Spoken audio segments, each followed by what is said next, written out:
is ATL Day Ones, part of Locked On Sports Atlanta.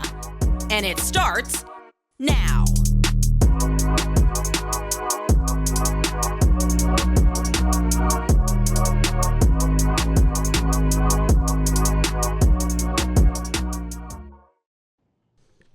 Welcome into ATL Day Ones with Jarvis and Tenitra. We want to say thank you for making ATL Day Ones your first listen of the day. And remember, we're free and available wherever you download your podcast. And wherever you download your podcast, make sure that you leave us a 5-star review. We really appreciate you in advance for that. Because guess what? When you find something good, like Locked On Sports Atlanta, ATL Day Ones with Jarvis and T, you got to spread the good news. That's how we get down on this show. That's what we live. That's what we live. That's what we believe. Come on now. We'll talk about the other good news that we like to spread on another day. But we're going to talk about why the hell the Braves lost last night. I don't get it. I don't understand.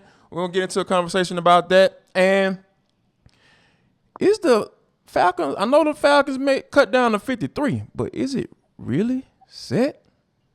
Do the Falcons have what it takes to get? Do they feel like they have what they need to go ahead and take on the New Orleans Saints at Mercedes-Benz on September 11th? We'll talk about that as well. And last but not least, and for the culture, sometimes you just have no idea what people are going through. We'll get into all that. But first, T, we got to talk about the Braves. They take the L last night. I don't know about you, but when I was sitting there watching their game last night, and I'm looking at Max Fried, he just did not look like himself last night. He was that wasn't the Max Fried I'm used to seeing.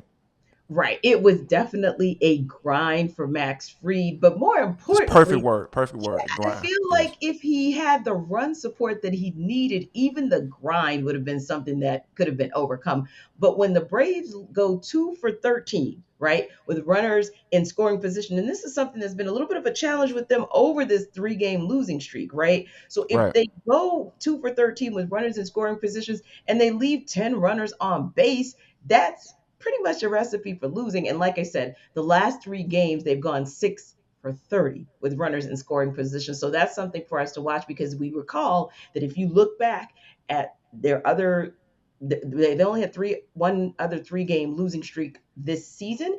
And also when you look at the moments in time where you scratch your head and you're like, how in the world did they lose that game? Typically speaking, this is one of the challenges that has reared its ugly head from time to time this season.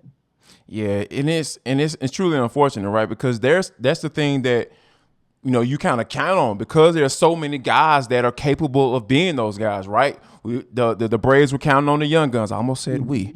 I'll start speaking French right here. Today is not the day. Jarvis, calm down. All right, but you know, you had the young guns. You had Michael Harris. You had Vaughn Grissom. Those guys were just coming through for you, clutch at the plate. And Dansby Swanson, who is the 2-out king, you know, for the Braves. And I think that those are some of the things that you expect, right? But when it doesn't happen, that's when you start to think, oh my gosh, what's going on?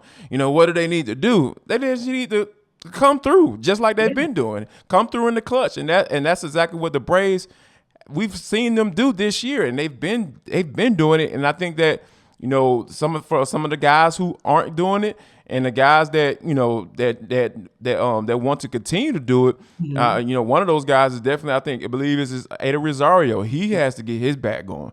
If you're going to be putting that lineup, you know, and of course, Nasty Man, Robbie Grossman, for those who don't know, I call him Nasty Man. Hey, you know, that's just me. I think he's been doing a pretty solid job, but you know, he has to come through. You know, when you got 2 runners on, you know, you have to come through in those moments, and I think that they didn't do that, and that's the reason why they did not lose. But you know, if you want to figure out how to get your win on and win a little strategy, go ahead and listen to T, because she's about to drop some stuff. We're gonna talk about Ronald Acuna being sat down again, but before we do that, make sure, T, tell the folks about Bet Online and how they can win. We talking about winning around here. Yes, so you guys know we are T-minus 3 days to Georgia versus Oregon, and that line is still high, still Super high. 17. Yes. Yes. So it is set up there. The bar is very much set high. But if you want to kind of watch the trend to see if that number goes even higher up or if that number goes lower, then betonline.net is your number one source for all your betting needs and all the sports info that you want. So whether that is Major League Baseball, NBA, NFL, college football, or any of the niche sports like MMA or boxing or even golf, that's where you want to go to get the information. So it's really simple. Of course, after you watch ATL Day Ones, the next stop would be to go to betonline.net. You can take it in from your laptop, your desktop, or any connected device to get all of that information. And the one thing I love about them as well is I tell you guys all the time, podcasts are about entertainment and information, infotainment, and they definitely give that to you on Bet Online. So definitely check them out, betonline.net, because that is where the game starts. Yes, indeed. And we know Ronald Acuna wasn't entertained by what he saw last night, because I know that he felt like he could have maybe came into one of those situations and pinch hit it. The Braves said he was available for it, and I think that was something that, you want to see, just give you a little encouragement and not get too concerned about, Ronald Acuna going forward. But I think that with him sitting down, I think that you have to start thinking like, okay, what are y'all going to do with him? Like, is it going to be a situation where you have, you're going to sit him down for 10 days or whatever? Or is it going to kind of, you're going to go back to the no back-to-backs, no, if you play a night game and have a day game the next day, you're not going to do those, all the different scenarios that Ronald Acuna was going through at the beginning of the year. You kind of wonder if that's going to be something they're going to try to do this time around. Yeah, I was kind of shocked that we didn't see him last night. I did think that last night was going to be the return to your point, in a pinch hitting capacity. So I suspect that we're going to see that tonight. Like, I would be very shocked if we're having this same conversation tomorrow, because then if you get him in there tonight, to your point, you've got a businessman special come Friday or Thursday rather, and then you're able to rest him because, again, no back-to-backs, no night game, then day game, and then you can give him just a little bit of a cushion, because I do suspect that for the remainder of the regular season, that's probably going to be the maintenance relief that they give Ronald Acuna Jr. so that they can have, we'll say, as close to 100% of Acuna Jr. available for the postseason. Yeah, Lord knows you're going to need him for that. That's for sure. They were fortunate enough to pull it off last year, like my main man John Chuckery says on Hitting Hard with John Chuckery. They ain't winning it without Ronald Acuna this year. I don't foresee that happening as well. So I'm wholeheartedly on board with that notion as well. And just one quick note: Jesse Chavez is on his way back. He was DFA'd by the Angels, and a guy that it was really liked in the clubhouse, and Alex Anthopoulos went on and brought back definitely a clubhouse favorite in Jesse Chavez. They try to bring as many weapons they can possibly get, right? Yeah, because that bullpen has been shaky. I know I said that I wasn't worried, and I'm going to maintain what I have said the last couple of days, but they do concern me. I'm just going to be real. They do concern me. And having somebody like Jesse Chavez back in that pitching rotation, just on the pitching staff rather, is always a good thing, because the more arms you have, whether that's pitching rotation, the bullpen, or all of the above, that's a beautiful thing. And like you said, hey, maybe it'll be like lightning striking twice. I mean, Adam Duvall, his return has been a good look for the most part for the Braves. So hopefully this fourth iteration of the return of Jesse Chavez will actually be a good look for the Braves as well. Yeah, we're all about good looks right here on ATL Day Ones. But I think AJ Terrell is pretty big on good looks last year, because he ended up making an all-pro team, and we know that what's that voted on, right? That's voted on by coaches and people who really understand the game, and try not to be objective as possible, right? And a lot of fuss was made about him not making the NFL top 100, which we know can be very biased when it comes to asking the players' opinions. Now, it seemed like ESPN got this one right, T. Coming in at number 46 out of the top 100 players on the ESPN top 100 players, AJ Terrell sits there. And also, he had a couple teammates on there. Kyle Pitts, he was on there. And Grady Jarrett. made the ESPN Top 100 players. So, hey, ESPN showing the home team a little love, T. Yeah, I can appreciate that. It's just mind-boggling though when you think about it, because it's like, wait a minute, 46. So he's essentially, according to ESPN's Top 100, he is essentially top 50. I mean, let's just keep it real. He's essentially top 50. So how in Mm-hmm. the world does he not get on one list, and then he's, sorry about that little background noise for the remix of what we're talking about with AJ Terrell. You gotta love it. It's like, hey, technology, right? Little ESPN ATL websites remix going are on. playing all these I'm like, videos. yeah, like the ghost in the machine. But yeah, that just blew me away that AJ Terrell was the top 50 for the ESPN Top 100. But then over here, the NFL Top 100, he doesn't even make the cut. But I tell you what, Jarvis, that may be a blessing in disguise, because that might be motivation for this local product. I would not be surprised if AJ Terrell kind of takes just a little bit of a chip on his shoulder and uses that as some motivation for this coming season.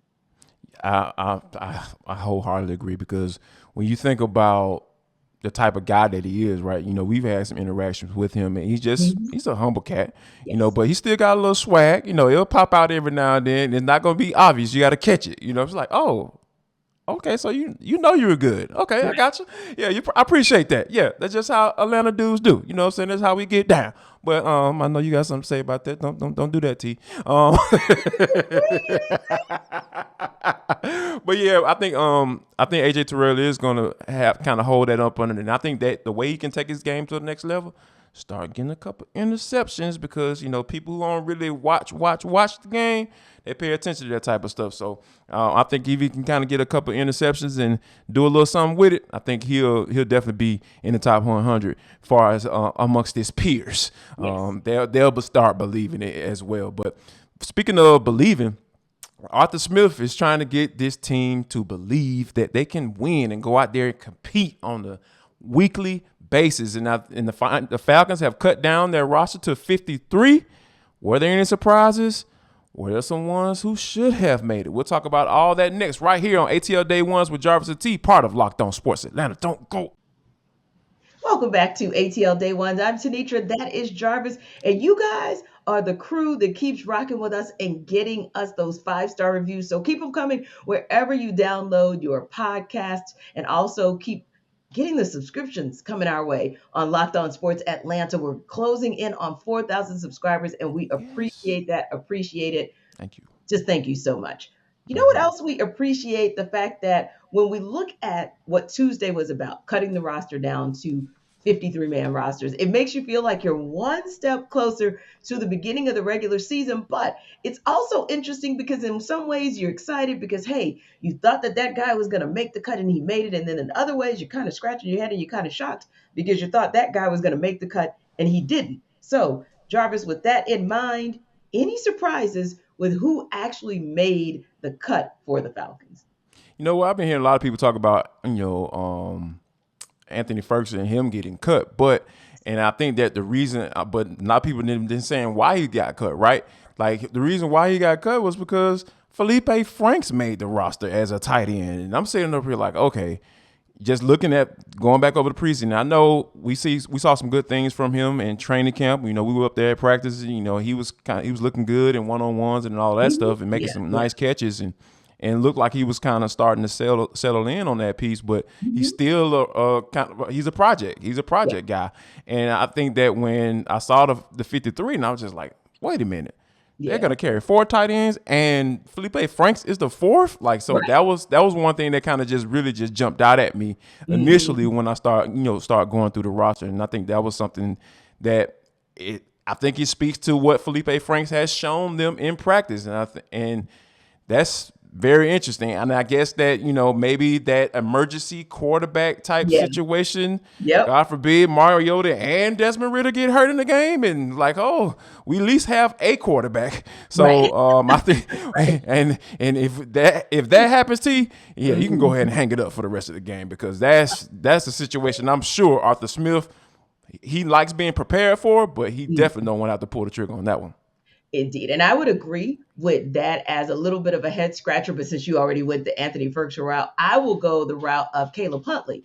Mm, Initially, the same reaction that you had when I first took a look, I said, oh, wow, didn't expect that. But then when I looked down the depth chart of the running backs that the Falcons did retain, and they you look look at a deep. Cordero Patterson, you look at Avery Williams, you look at Damian Williams and Tyler Algier, and there really was no place because you're Right. always going to keep CP. And Damian Williams is proven, and He's a he veteran. Yep. exactly. He's the veteran that at least showed you had some solid outings and solid showings during off season as well as during training camp. And of course, you're going to keep Avery Williams because he's kind of the best of both worlds. You can get him to be a running back, but you need him on special teams. And Teams, Tyler yes. Algier definitely showed you so far that it was a good look that you drafted him. So initially, yes, was a little bit shocked that Huntley did not make the cut. But then when I looked deeper down that depth chart, I said I absolutely see why and can agree with the move that Arthur Smith and Terry Fontenot made. Now, that said, let's go to the flip side. Any surprises for you about who wasn't cut?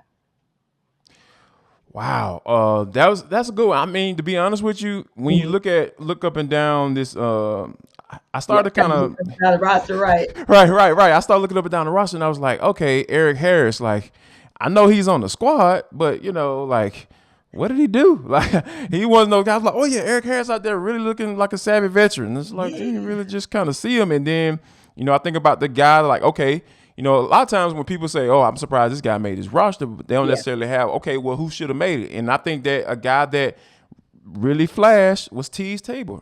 I think Hmm. he was a guy that was out there throwing his weight around and Hmm. making some nice hits in the preseason, and making Yeah. some nice, he was just making some good open field tackles, and he just looked like Hmm. a solid young veteran that you can probably want to keep around. But obviously the Falcons didn't think that they thought that Eric Harris would probably be better suited for what they need, and I think Right. that was something I was kind of like, okay, all right, keep him around for another year. He's a Hmm. veteran guy, so, but we know the injury history from last year, and then you never know. Tease Tabor may be a guy that they might try to bring back, Hmm. given any injury in the back end on the defense. Indeed, indeed. So I want to talk to you as well about some thoughts, and this is kind of a wish list of yours, if you will. But before we talk about your wish list for the final roster before week one, let's talk about this wish list that you always love to talk about. That's your wish Yes. list for Coffee AM. coffeeam.com/locked on. That is the website that you need to go to. Now I'm about to tell you why you need to go to that website, because they have the most amazing coffee that you're ever going to taste. This is the best small batch coffee roaster in the entire country. I'm talking about this Sumatra black satin. You want to go to Kenya. You want to go to taste the Peabody coffee. And, yes, that's the actual name of it. It's part of the name. I can't remember the rest of it, but yes, Peabody. The coffee is absolutely amazing because I get up early in the morning. I get my day started. And when I'm dragging and feeling a little groggy, I was even yawning while we were recording this show. I was just like, oh my God, I need to pick me up. The Right. first thing I'm There it going to once we get done, I'm going upstairs and go get my coffee AM, because is. it is the best small batch coffee roaster in the entire country. It's no reason for you not to go there. Now that I've told you why, now I'm about to tell you why once you get there, they're going to be doing something very special for you. Listen up. Here we go. coffeeam.com/locked on.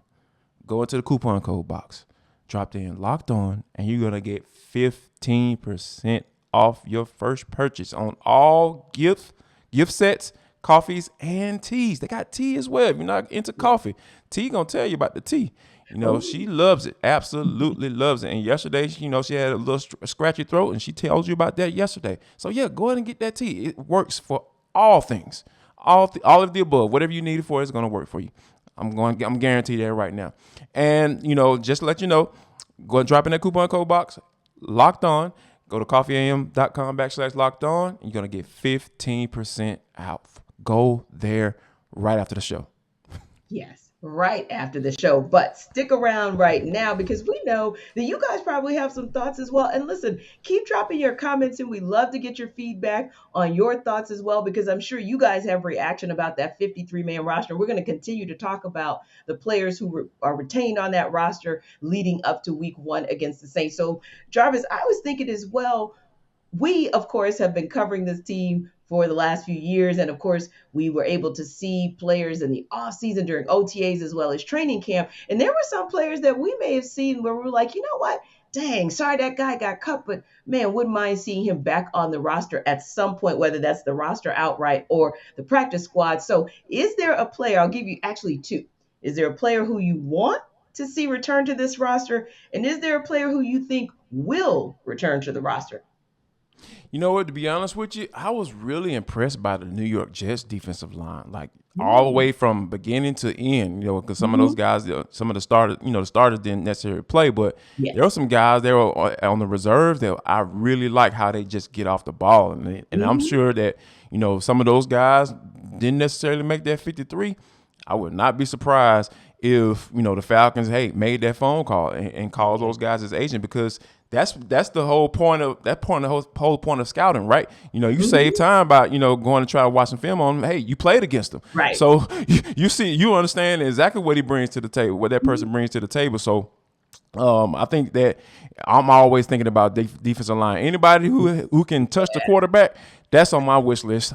Always, like you can't have enough pass rushers, T. Yeah. And I think that for as far as coming back, like I mentioned, if you have an injury in the back, injury on the back end of the defense, and Tease Tabor, Mhm. I wouldn't mind seeing him come back. And, another guy that I feel like they said he'll be a prime candidate for the practice squad is Derek Tangelo. I think Mhm. Derek Tangelo is a Yeah. prime candidate for that final 53 at some point during this season, especially if they have some type of injury, and Nick Thurman as well. Both of those Yeah. guys, look, You you took see, my guy you see a there. trend here. You see a Co-signing. trend here, Yeah. T. A wish list with defensive linemen and people you bring back defensive linemen. So yeah, everybody know where I stand on this show. I agree. That's actually who I was gonna pick. I was or two, Nick Thurman and Derek Tangelo. So I'm gonna leave it right there. But I would also say you made a great point about the fact that the Falcons had the good fortune of being able to do joint practices with both the Jaguars Yes. as well as the Jets, and it allowed the opportunity. And then, of course, that's in addition to the three preseason games. So you even had just a sneak peek at the Lions, if you will, that Mm-hmm. gave Terry Fontenot and Arthur Smith what maybe they needed to see. And there might be some player that we can get. And the fact that they are number 8 on the waiver wire list puts them in that top space of being able to say, hey, go after their guy outright, or being having first dibs, if you will. And granted, you might have some up and down on that waiver wire list, just in terms Of of course. maybe not always getting your first pick, but being eighth on the waiver wire list could also play in the Falcons' favor as far as who they can get. Now, a final question for you before we wrap up, and that is this: when you look at the roster, and we know shifts and movements can take place between now and September 11th, but as it's constructed today, are these Falcons equipped to compete the way that they say they want to? I don't think so. That's why I listen to Coach Smith, because even though from time to time he'll fall into the cliche head coach speak, but he says what he means and he means what he says. When a head coach says this 53 is fluid, it can Yeah. look differently on Wednesday, on before the game, or even on the Thursday before the game for Mhm. September 11th. And he's not talking about this week; he's talking about next week. Yeah. So, though when you think of when a coach says something like that, I wholeheartedly believe that they are combing the waiver wires and they're making those phone calls to agents and trying to figure out how they can get better. And I absolutely love that, because at the end of the day, you don't want players saying, "Hey, I made the 53. Now I'm good." Though you don't want that. You want those guys to continue to go out there and try to compete just like they did to earn that roster spot. But I think even if they do, you still got to go out there and kind of comb that waiver wire and see what's going on, because you never want to turn out a chance to get better. That you never want to turn down a chance to improve. And the reality of it is, and again, don't want to pick on him, but staying in that theme of D lineman, you look at Marlon Davidson, and the reality is that is potentially someone who's going to go on the IR, who's effectively going to have that At opening some point, at some point. at some point, he gonna get hurt. That's kind of inevitable. Yeah, So you kind of yeah. know that when he talks about fluidity on the roster, that's probably one of the spaces and places that he's talking about. But speaking of fluidity, life takes us all over the place. It is fluid, and we never know how it's going to hit us from day to day. man, is a lesson, a cautionary tale about making judgments on somebody and also looking to be able to cheer somebody on for the bounce back. We'll talk about it in for Final segment of ATL Day Ones with Jarvis and Tenitra. Want to say thank you for rocking with us throughout the entire show. We really appreciate you. You guys are pushing us to almost 4,000 subscribers on YouTube. Man, go check us out. Man, tell a friend to tell a friend to tell a friend. Wherever you download your podcast, you can find us. And the people who have found us, they've been leaving us 5-star reviews. So when you find us and get right and you listen to this podcast, go ahead and leave us a 5-star review. But T, the news is coming down fast and furious. We got to mention it because, hey, I talked about it and they listen. Yes, the Falcons listen to this show. I promise you they listen to this show. It's just amazing how that works. I just don't understand. I do understand it. My mom told me I was going to be great. My mom told me I'm going to be great. I'm going to be great. That's what it is. But the Falcons actually picked up a Jets player. It wasn't a defensive lineman, but they picked up Chuma Edoga from the New York Jets, and that was a team that they played against. Like you said, you get a chance to see those guys, you see how they function in practice, how they work. He was a third-round pick in 2019, so obviously it got to be some type of talent there. So, and he was competing for a spot at the swing tackle spot for the Jets, and it didn't quite work out for him. So the Falcons claimed him on waivers. So hey, we'll see how that works out. But T, this is for the culture, and it is the intersection between sports, entertainment, and the culture, and sometimes whatever we want to talk about, because that's just how we get down on this show. Now, we talked about how, a lot of things, how people go through things in life, right? And then when it comes to athletes, though, you sometimes never really know what's going on with them. And I think that this definitely was the case for John Wall. It comes out that during COVID, he was having some issues, right? He was struggling with the death of his mother, and then his grandmother passed not too soon after that. And I think that when you think about, and even bring Calvin Ridley to the situation we talked about yesterday, like, you never really know what these guys are going through. And then a lot of times people want them to not be human beings in these particular cases, right? Like, put it to the side. This is what it is, and you have to go out there and play. Yeah, and that's just not a good. That's not a real way of thinking, right? So, and then of course add to that, from a court standpoint, he was injured. He was dealing with the injury and everything. And he even went as far as to say that he was contemplating suicide. Like, how is it? Can we not get to a point in life, from a fan standpoint, for the media who cover the teams, because they can be just as bad as well.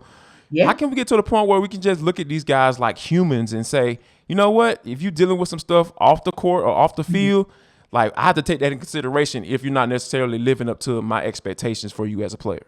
Yeah, and you just put the nail on the head. How do we make it real and keep it honest about the fact that they are human beings? Every time they show courage to tell us their truth, it humanizes it. It makes it less taboo. John Wall, I'm going to keep it 100, Jarvis. John Wall is an athlete. He is a man, and he is African American. That is 043 as far as individuals who are going to be likely to tell you about their mental challenges. But this guy went above and beyond and said, forget that I'm an athlete, forget that I'm a male, and forget that I'm African American. I am going to talk to you about my issues. And he was so forthright. If you guys have a chance to check out the video, please do, because he was authentic. He was just as real as it comes. It was just as matter of fact for him. And I like that. Because it was saying, I'm not ashamed. I'm going to tell you guys my truth now that I have an opportunity to do so. And I really appreciate that, because whether it is an adult who's dealing with some of those challenges, or whether it is a child who's dealing with those challenges, or all of the above, everyone needs to know that normalizing mental challenges, dealing with death, overcoming obstacles, especially when they come to you 1, 2, 3 punches, injury, mom, and you're watching her leave. You're watching her transition, and you know that oh so well. And your grandmother, and trying to battle through those things and be expected to be the John Wall on the court every single day. That's a whole heck of a lot. So I was always rooting for him, because I low key, I was like, can he come here? Can he come here? Is there any way he can come here? Yeah. When there were first started to be rumors that he was trying to, or potentially trying to get out of DC, right? Right. Yeah. So that was my thought. And then I thought to myself, why aren't we, what's really going on with him? And I actually thought about reaching out to a friend of mine, a business friend of mine, colleague, and Mm-hmm. saying, sis, what is going on up there?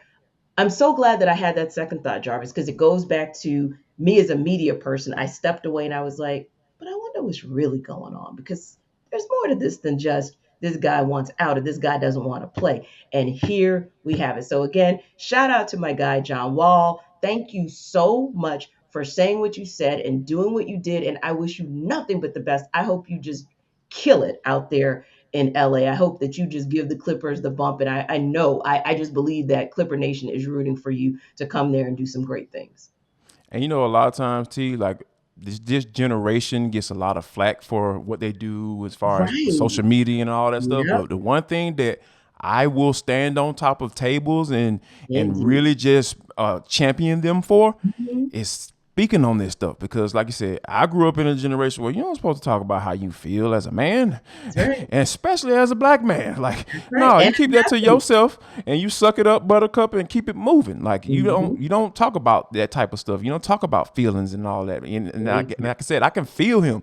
Like I Mhm. literally felt him reading that article, and I was just, because, like I said, I went through that exact same thing. Literally, Mhm. my mom, I dealt with the death of my mom in 2013, Mhm. and I literally was there until she took her last breath, and Yeah. then at the beginning of 14, I lost both of my grandparents on my mom's side. So it was just, it's a lot. And then I think that the one thing that just really touched me, and it just made me really feel like, okay, I totally get this brother, was when he talked about the support that he had from the mother of his children.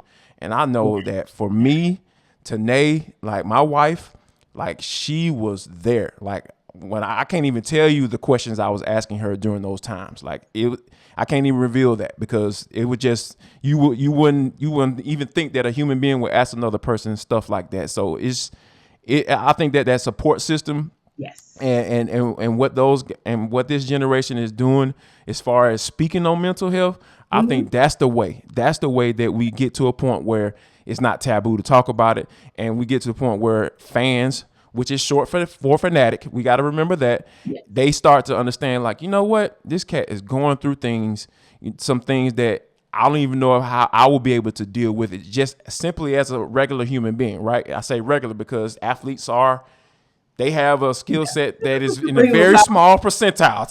So I can say superior, in that particular moment. So I think that when you have those guys sitting around, doing those things, having these conversations, I think that's the key to us getting to a better space, Yeah. from in the sports world, so to speak. Indeed, it is. And again, we just cheer him on. We are definitely 100% rooting for you. And thank you again, John, just for your being so willing to just tell your truth. So, yeah, I mean, to me, this was one of those where I say to myself, we don't necessarily always say that things are exciting, but they are exciting. One more thing before we wrap up, real quick, because Jarvis, I got to let you just jump in on this one because we're going to Hmm. end on just a little bit of a lighter note. But I also like when athletes tell the truth, like your boy, Harold Varner III, kept it 100. But like, so everybody been losing their mind about live golf. People they even call them live defectors. I was like, oh my god, like this is not that serious. Like these dudes are making business decisions to go on. Like the British Open champ Cam Smith just recently announced that he's going over, and I love the way Harold Varner put it. He's like the truth is my life is changing. The opportunity to join live golf is simply too good of a financial breakthrough for me to pass by. When somebody, how it really touched them, because when you say financial breakthrough, it's just so much meaning to that. That just lets you know that HV3 was just like, man, I'm about to change my life with this type of money that they're offering me. So guess what? I'm going to take it. And that's the reason why I'm taking it. And also, I got a foundation that I can do some things. I want to tell people about how good the game of golf is. And you know what that means too, because guess what? Harold Varner is a black man. He wanted to introduce the game of golf to a lot of people. And you can introduce the game of golf to a lot of people when you're making that type of money that they throwing 8 and 9 figure deals out there just to doggone sign up. Like, come on. Like, make it make sense. And it made sense for him. So good for HV3 for going ahead and telling us exactly how it is. I appreciate you, my brother. Because HV3, with him, the math was mathing. So anyway, guys, we hope that the math again with the Braves tonight, because we need them to get back on track. Come on now. So we have a true rubber match on Thursday. And of course, we're watching the waiver wire just like you guys. So we're going to react to any and all changes to the Falcons roster that we find out when we get back here tomorrow. And as always, when you finish watching ATL Day Ones, we want you to check out Hitting Hard with John Chuckery, because it's always a good look. And you know what else is a good look? Just in case you guys are ever having some thoughts that this life is not worth living anymore, don't stay in that space. Go ahead and dial 988 on your cell phone. Talk to somebody about it. They're there to listen to you, or you can call 1-800-273-8255. That's actually the new Suicide National Prevention Hotline, because listen, as much as we love you guys checking us out here, we love you as a human being that has something to give in this world. So appreciate you guys for stopping by. Have a wonderful day. Keep your mental right, and we'll see you tomorrow. Y'all come back now, you hear?